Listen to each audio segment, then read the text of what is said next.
दोस्तों पेश है उड़ता मगरमच्छ। ये कवर चित्र है दोस्तों।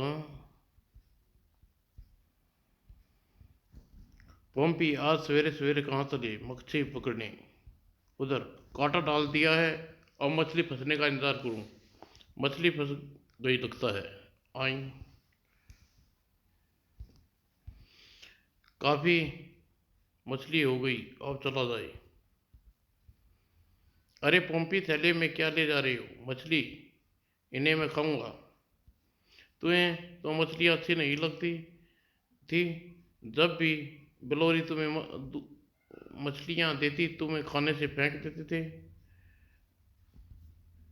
वो दिन गए। ये सारी मछली उसके खाने के लिए लाया हूँ। अपने खाने के लिए आया हूँ। अच्छा क्या लंबा चौड़ा मगरमच्छ शरीर है उसका। किसका। चीनी पहलवान चाऊ माऊ का। उसने बताया मछली खाने से ही वह इतना बलवान बना है। क्योंकि मछली प्रोटीन क्लोरीन चर्बी विटामिन होता है। उसने बताया कि मछली खाओगे तो तुम में इतनी ताकत आ जाएगी तुमसे भिड़ने की कोई ज़रूरत नहीं करेगा। अजीब बात है। पहले तुम मछली खाते नहीं थे अब खाना चाहते हो। तो नहीं खा सकते हैं। क्यों नहीं खा सकते। क्योंकि तुम्हारी मछलियाँ कौवा ले गया। जोबो काका की कहानी। जम्बो जम्बो काका आज हमें एक कहानी सुनाओ। काफ़ी दिन हो गए हैं बच्चों। तुम्हें मालूम होगा कि पहले पोपी और उन गहरी दोस्ती थी। उनकी दोस्ती कैसे टूटी। साथ में कौए की दुश्मनी उन से साथ कैसे हुई। आज मैं तुम्हें वही कहानी आधारित कहानी सुनाता हूँ। कहानी सुनाओ कहानी सुनाओ। पोम्पी और मुनमुन चूहे में बहुत गहरी दोस्ती थी। दोनों इकट्ठे रहते थे। पोम्पी के घर का काम करता और मुनमुन बाहर का सामान लाता। उसकी दोस्ती देखकर सब पक्षी दंग रह जाते। दोस्ती तो वो तो मुनमुन जैसी। वाह। पोम्पी और मुनमुन की दोस्ती में कोई नहीं तोड़ सकता था। उनकी दोस्ती कालू को एक जरा भी नहीं भाती थी। उनकी दोस्ती तोड़ने के लिए उसे हर बार मुंह खानी पड़ती। आह आज के बाद तुमसे कभी बात नहीं करूँगा। दफ़ा हो जाओ यहाँ से। मुनमुन इसे क्या हो सकता है। कहा नहीं जा सकता। भगवान से प्रार्थना करते हैं वे हमारी मदद करेंगे। एक बार शेर एक शेर भूखा था। उसे एक आदमी को देखा। उसने उसे झपट्टा मारा और पकड़ लिया। आह पनीर। आज तो अच्छी दावत हो जाएगी। मुनमुन और पॉम्पी पनीर का घड़ा उठा कर वापस अपने घर जाने लगी। मुनमुन देखो इसे देखो कहीं छुपा देना चाहिए। यह जगह काफ़ी सुरक्षित लगती है। यहीं गड्ढा खोद कर छुपा छुपा कर रख देना चाहिए। आज हाँ जगह ठीक है। और घर पर रात को मुनमुन सो रहा हुआ क्यों ना पनीर खा आया हूँ। काफ़ी देर बाद मुनमुन की नींद खुली। पॉम्पी कहीं दिखाई नहीं दे रहा। कहाँ गया। पॉम्पी कहाँ गई। मेरे पेट में दर्द हो रहा है थोड़ा घूमने चला गया था। मुनमुन तुम जब अपने काम पर जाओ तो ये लेटर पोस्ट कर देना।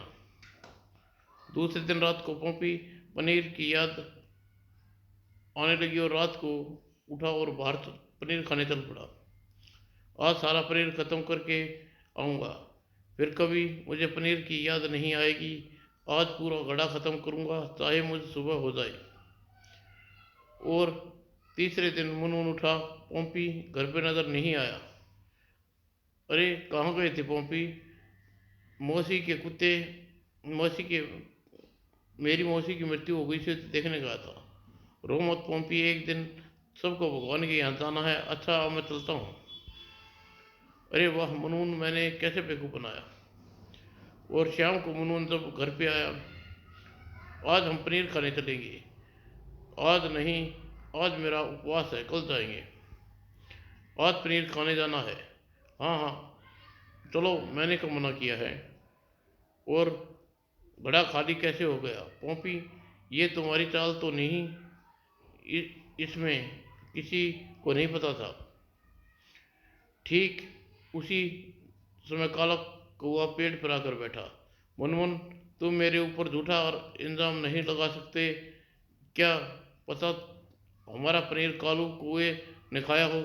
हमने हमसे चलता है नहीं तो ये जगह का पता कैसे है? वह देखो, कालू कौआ पेड़ पर बैठा है। तुमने हमारा पनीर खाया? हाँ, वे पनीर खाया है। देखो भैया, मैंने पनीर नहीं खाया। एक तो चोरी, ऊपर से सीना चोरी। तूने मुझे चोर कहा। नहीं, मैं तुम्हें खा जाऊंगा। अगर मेरे दोस्त पर आंख भी उठा कर देखी तो मैं तेरी आंखें फोड़ दूंगा।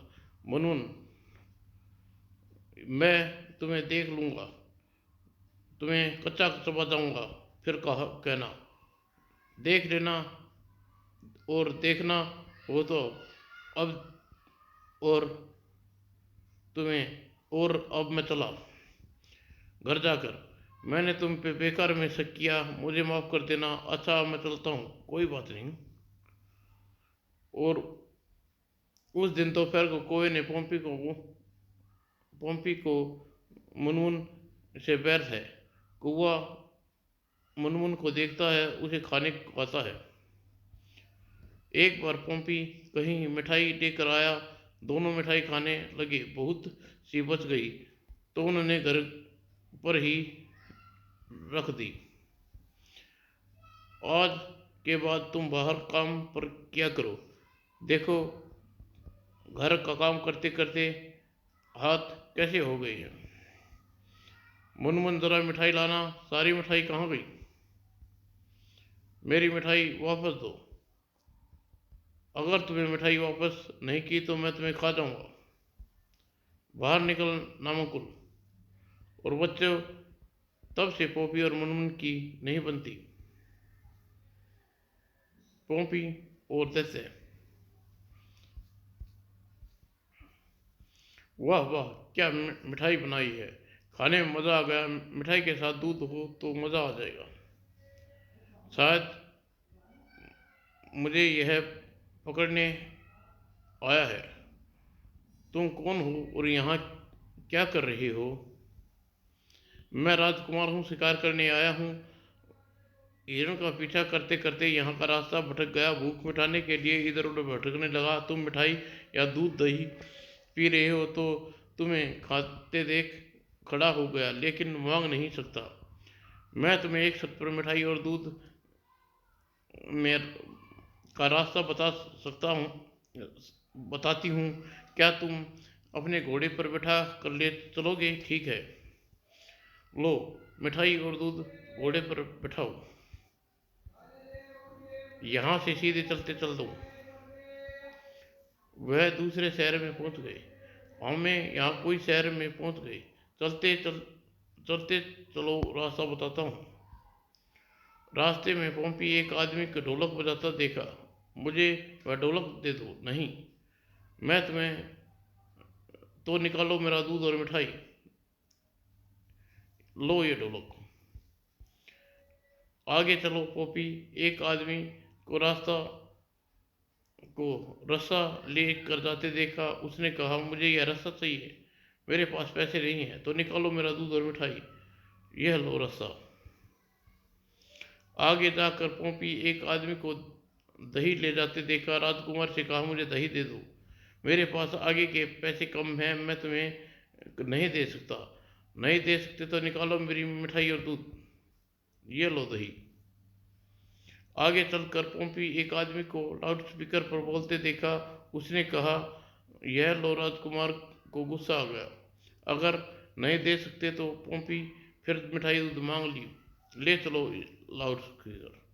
दोनों आगे चलते। जंगल से गुजरना था। जंगल में मत जाना, वहाँ एक दैत्य रहता है। किसी को भी जंगल में आता देखता है, उसे पकड़ के खा जाता है। हम इससे आगे नहीं जा पाएंगे। हमें जंगल से होकर जाना। तुम्हारे पास तीर कमान है, तुम उसे दे मार देना। तुम राजकुमार हो, चलो चलते हैं, मुझे नहीं जाना। तो निकालो मेरी मिठाई, मरता क्या ना करता। वह राजकुमार वह जगह पहुंचकर दैत्य रहता है विजयगढ़ की राजकुमारी कैद कर रखा था। तुम यहाँ क्या कर रही हो?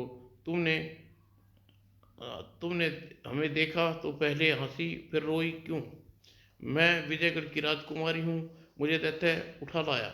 पहले हंसी इसलिए बहुत दिनों बाद आदमी देखा, और दैत्य नहीं तो मैं दैत्य को ही देखा करती थी। दैत्य के आने का समय हो गया है, उसे देख लिया तो तुम्हें मार कर खा जाएगा। आप जल्दी से हम भाग जाइए, दैत्य आ रहा, आदम्बू आदम्बू।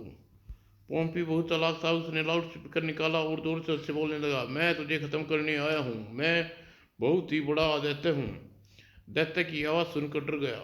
तुम अगर मुझसे बड़ा दैत्य हो तो गर्ज निकालो, पहले तुम निकालो गर्दन। और यह तो कुछ भी नहीं, मेरी गर्दन सुनो। पोम्पी ने ढोलक बजाया जिससे सारा महल बुरी तरह गूंज उठा। दैत्य बुरी तरह डर गया। अच्छा, तो अपना सिर के बाल दिखाओ, पहले तुम दिखाओ। यह लो मेरे सिर का बाल। और पोम्पी ने रस्सी फेंक दिया। अच्छा, अपना थूक दिखा। पोम्पी ने दही ऊपर से दही फेंक दी। यह तुम्हारा थूक, यह तो बहुत ही डर गया। और तुम बहुत बड़े देते हो। अच्छा, अपना दांत दिखाओ, कितना तेज है। और पोम्पी ने तीर कमान से तीर छोड़ दिए। दैत्य से सीधे जाकर लगा और दैत्य गिर पड़ा और चिल्लाया, मैं हार मानता हूँ पोम्पी। एक दो कर सारे तीर दैत्य को मार दिए। दैत्य जान बचाकर वहां से भाग खड़ा हुआ। तीनों विजय राजधानी की ओर चल पड़े। और कुछ समय का सफर करने के पश्चात वे विजयगढ़ पहुंच गए। महल में पहुंचकर, राजकुमारी जी, मैंने अपने पिता को सारी बात विस्तार से बता दी है। राजपुर के राजपाल पोम्पी ने मेरी जान बचाई है। अच्छा महाराज, आज्ञा दीजिए। बेटा, कहाँ जा रही हो? तुम्हारी शादी तुम्हारी बेटी से करना चाहता हूँ। वो राजा ने इस काबिल कहाँ राजा मैं इस काबिल कहाँ? नहीं नहीं राजकुमार, तुम तो हमारे लिए देवता हो, जिसने हमारी खोई हुई बेटी को राजकुमार से शादी। पोम्पी बहुत खुश था। अच्छा, मैं चलता हूँ। तुम्हारी तो तुम्हारी तो मेरे सच्चे मित्र हो, तुम कैसे जाने दूंगा। तुम मेरे साथ यहीं रहो महल में। मकड़ी का इंटरव्यू। आज जंगल कटाई अखबार में दफ्तर की छुट्टी है, क्यों ना आज छुट्टी का लुत्फ उठाया जाए और आज घर की सफाई की जाए। और घर के पीछे आज ये कमरा 4 महीनों से खोला है, चारों ओर गंदगी और धूल फैली है। सबसे पहले कम, इससे कमरे की खिड़कियां खोली जाए। और जैसे ही भोपी ने जाले हटाने के लिए आगे उसके पास आवाज आई, ठहरो। पोंपी आचारी से इधर उधर नजर घुमाई। मैं कौन? सामने क्यों नहीं आता? भाई, मैं तुम्हारे कानों के पास हूँ, मकड़ी हूँ। क्यों न इस मकड़ी का इंटरव्यू ले लूँ? तुम कहाँ रहती हो? हमें संसार में हर कोने में पाई जाती हैं। वैसे भागो, जंगलों और पेड़ों की टहनियों, टूटे फूटे खंडरों या गंदे कमरों में हमारा निवास होता है। क्या हर जगह एक सी मकड़ियाँ पाई जाती हैं? नहीं नहीं, मकड़ियाँ सैकड़ों प्रकार की होती हैं। कुछ मकड़ियाँ पीने पानी में रहती हैं, कुछ इसके अलावा मकानों, बगीचों, रेगिस्तानों, बर्फीले दलदली इलाकों में हर अनेक प्रकार की मकड़ियाँ पाई जाती हैं। मकड़े के बारे में कुछ बताओगी? मकड़े को हम निकम्मा समझती हैं, वह कभी जाला नहीं बनाता, बेचारा मकड़ा। लेकिन हम मानव जाति की शत्रु नहीं है। सच कह रही हो? हाँ बिल्कुल सच। हम मानव जाति की कहानी पहुंचाने वाले कीड़े मकोड़ों को, पौधों को खा जाती हैं। तुमने यह बताया नहीं कि तुम सुंदर और मजबूत जाले कैसे किस तरह बनाती हो। जाले बनाने के लिए हम पहले ऊंची जगह पर चढ़ती हैं और अपने शरीर से विशेष प्रकार का चिकना तरल पदार्थ निकाल कर उस स्थान पर चिपका देती हैं। हवा लगने पर यह सूख कर कड़ा हो जाता और धागे के रूप में ले लेता है। है। उसके बाद हम लंबी लंबी तारें बनाती जाती हैं। और हाँ, मकड़ी जहरीली भी होती हैं, अगर किसी आदमी या जंतु को काट ले तो उसकी मृत्यु हो जाती है। पोपी मुस्कुरा कर अगला प्रश्न किया, मैंने सुना है मकड़ियाँ बड़ी कलाकार होती हैं, कौन सी कला में माहिर होती है? हम इंजीनियरों की कलाकार नहीं, हमें जालों की व्यवस्था बुनाई को देख कर लोग दंग रह जाते हैं। हमारा यह जाला नरम और सुंदर कलाकार ढंग का बना हुआ होता है। यह देखने में भले ही कमज़ोर होता है, परंतु वास्तव में बहुत मजबूत होता है। तुम यह जाला बुनती क्यों हो? जाला हमारे रहने का स्थान है, यह है घोंसला। इसके द्वारा हम शिकार में फंसाती हैं और उड़ते कीट पतंगियाँ फंसते हैं। एक बार फंस जाता है तो चाहे जितना भी फड़फड़ाए या जोर लगाए, यह जाले से जीवित नहीं लौट पाता। पहले तो हम उसे अपने शिकार को काटती हैं और हम जहरीली हैं, इसलिए वह मरकर बेहोश होता है। अन्यथा मकड़ी बहुत बहुत धन्यवाद। इस जंगल टाइम का संपादक हूँ। बेकार की बातें। थोड़ी देर जरा सुस्ता लूँ, दो जाने दो, आज दरवाज़ा नहीं खोलूँगी। थोड़ी देर बाद घर तो अपना घर होता है, चाहे बाहर कितना ही आराम कर लूँ। नई घंटी लगवा दी है, पीछे काफ़ी कुछ बदलवा गया है, ज़रा बजा कर देखूँ। मैं भी आज दरवाज़ा नहीं खोलूँगी, देखती हूँ कैसे अंदर आते हैं। और बजाने दो घंटी, वह अपनी जिद पर अड़ी हूँ। और तभी टन टन तड़ाक। ओह, स्वागत के लिए अभी उसी एक तरीका है अंदर प्रवेश करने का। और 1 2 3। ओह तड़ाक। ओह, मेरा सिर का अंडा इस प्रकार से बेवकूफ़ बना। अभी यह तरकीब और बची है। बाहर काफ़ी हवा है, चल रही है सर्दी। यह दरवाज़ा बंद कर दूँ? बचाओ। आह, ओह, फंस गया, क्या करूँ? कोई चांस नहीं। बिलोरी भी दिखाई नहीं दे रही। भू। और अगर मैं इस पैर पे गुदगुदी करूँ तो बड़ा मज़ा आएगा, रोचक है। ओह, कौन है बेकम भक्त? इसकी ये मजाल थड़ाक। धन्यवाद बीकू भैया, तूने मेरी घर में घुसने की मदद की, नहीं तो मैं ऐसे ही अटका रहता। और झाड़ी के पास पहुंचा। ये आवाज़ आनी पहचानी लगती है, शायद पॉपी की है। आने तो उसे मदद सकता हूँ। ओह, यह बड़ा शैतान है। सुन बेचारे को डर गया, भाग गया। वह वापस आकर, अरे वो तो भीड़ू और भेड़िया है, हमें दादा के पास चलना चाहिए, वही इन्हें ठीक करेगा। और इन दोनों दादा और वे दोनों दादा के पास जाते हैं। नमस्ते दादा। नमस्ते, कैसे आना हुआ? भेड़िया और भीकू खा ने हमें जंगल में सबसे तंग मत कर रखा है। अच्छा अच्छा, बात बताओ। हम पिकनिक पर आए थे, खेलकूद और खाने के लिए झाड़ियों के पास आए, वहाँ खाना नहीं। और उन्हें डरावनी अंदाज में, अच्छा वहाँ पहुँच कर दादा आ गए उस्ताद। अरे तो क्या डरता है? दोनों दादा ने उन दोनों को सूंड में उठाया। छोड़ दो, हमें मर जाएंगे दादा। दादा ने उन्हें नदी में फेंक दिया। जो किसी को बेकार में तंग करते हैं उसकी यही सजा होती है। समाप्त दोस्तों।